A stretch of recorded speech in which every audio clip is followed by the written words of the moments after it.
Halo teman-teman semuanya. Kami dari kelompok 8 mata kuliah Gizi Kesehatan Masyarakat Pesisir kelas B 2019 FKM Undip. Pada video kali ini, kami akan membahas mengenai food additive. Sebenarnya, apa sih food additive itu? Yuk kita cari tahu bersama.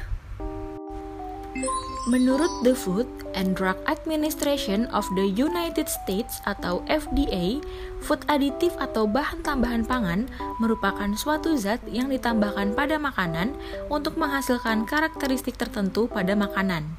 Sementara itu, European Food Safety Authority mengartikan food additive sebagai zat yang tidak dikonsumsi sebagai makanan, tetapi hanya digunakan sebagai tambahan pada makanan dan pada saat pembuatan, pemrosesan, persiapan, perawatan, pengemasan, pengangkutan, atau menyimpan hasil makanan tersebut. Sidak, Badan POM temukan makanan mengandung boraks dan formalin.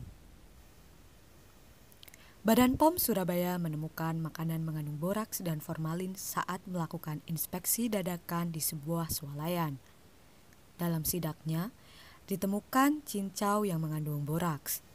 Selain itu, kandungan formalin, rodamin B, boraks, dan metanyl yellow juga ditemukan saat melakukan pengujian terhadap 13 sampel makanan. Salah satunya adalah ikan dan permen susu. Padahal, kandungan boraks, formalin, rodamin B, hingga metanyl yellow sangat berbahaya bagi kesehatan tubuh. Dalam sidak ini, Kepala Badan POM Surabaya menghimbau kepada pihak swalayan jika ada keraguan terhadap bahan-bahan pangan yang dijual, bisa menghubungi Badan POM untuk mendapatkan pembinaan atau bantuan pengujian sampel menggunakan test kit. Pada penelitian yang dilakukan jajanan di lingkungan Taman Kurma Kota Lubuk Linggau juga menunjukkan terdapat 22 sampel jajanan pada beberapa pedagang yang mengandung formalin, seperti sosis, mie, bakso, dan juga tahu.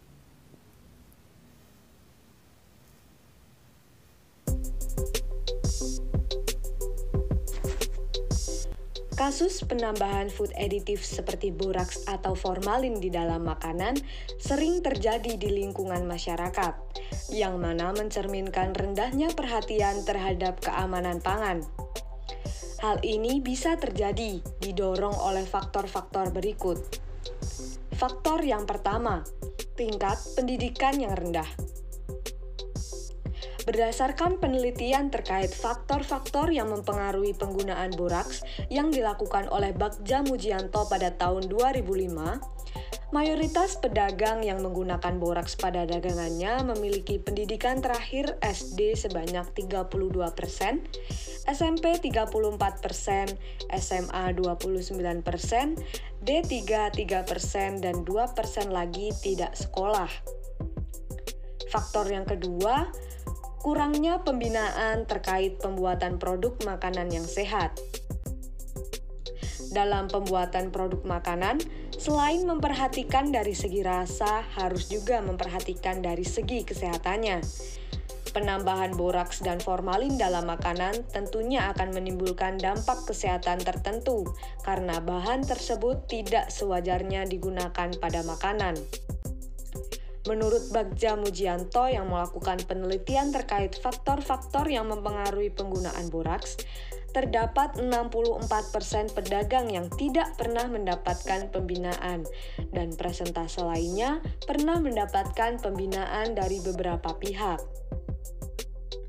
Hal ini mencerminkan kurangnya pembinaan terkait bagaimana pembuatan produk makanan yang sehat dapat menjadi penyebab pedagang menggunakan bahan-bahan yang berbahaya dalam makanannya, seperti boraks atau formalin untuk menciptakan sebuah tekstur atau tingkat keawetan tertentu.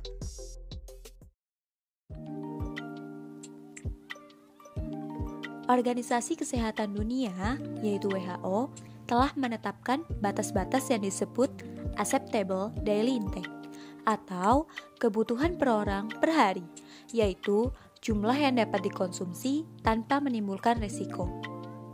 Penggunaan zat aditif pada makanan dapat berdampak pada kesehatan manusia, terutama penggunaan zat aditif yang tidak sesuai dengan aturan penggunaan dan zat aditif buatan. Dalam kasus ini, ditemukan bahwa ada beberapa makanan yang terbukti mengandung boraks.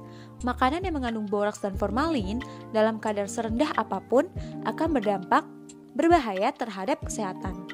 Jika boraks dan formalin masuk ke dalam tubuh secara rutin dan terus-menerus, akan mengakibatkan penumpukan pada tubuh. Adapun dampak kesehatan yang ditimbulkan akibat sering mengonsumsi makanan berboraks, yaitu gangguan otak, hati, lemak, dan ginjal. Dalam jumlah banyak, boraks juga menyebabkan demam dan anuria.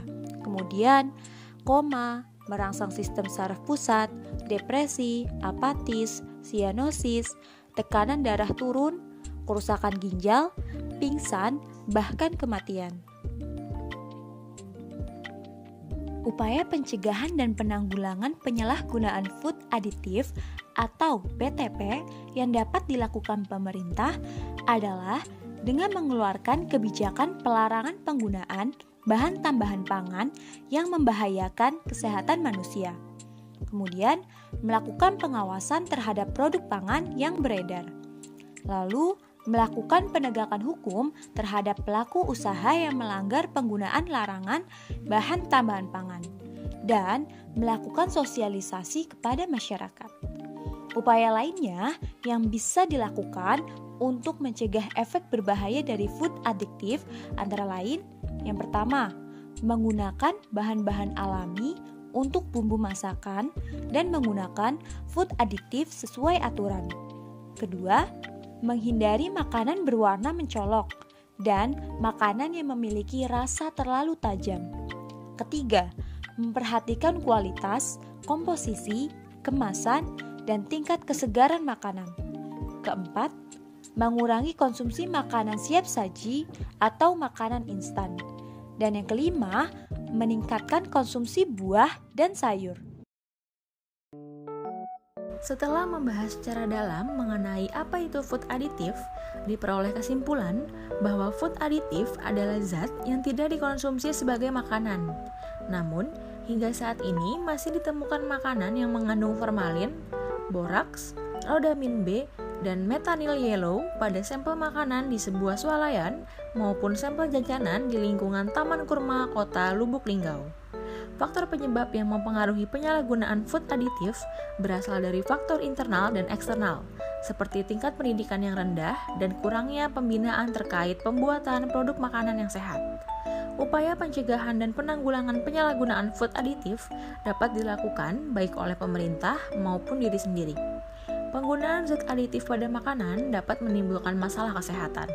Misalnya, penggunaan boraks apabila dikonsumsi secara terus-menerus dapat mengganggu gerak pencernaan usus, kelainan pada susunan saraf, depresi, kekacauan mental, dan lain sebagainya. Demikian informasi yang dapat kami sampaikan. Semoga bermanfaat untuk teman-teman semuanya. Jangan lupa like, komen, dan share video kami. Terima kasih dan sampai bertemu di lain kesempatan.